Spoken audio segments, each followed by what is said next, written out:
ang makita ng ating Panginoong Diyos, ang ating pag-ibig sa ating kapwa, kung ano man ang ginawa mo sa iyong kapwa, ayon ang ginawa mo sa ating Panginoong Diyos.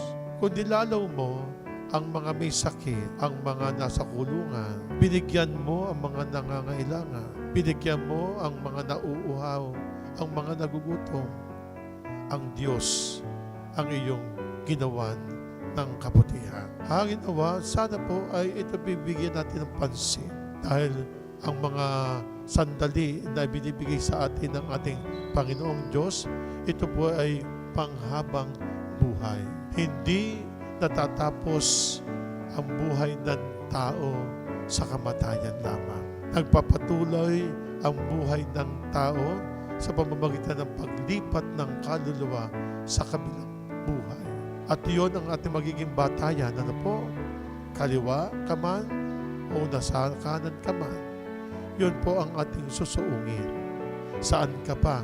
Sabi nga po, dito ka na sa kanan.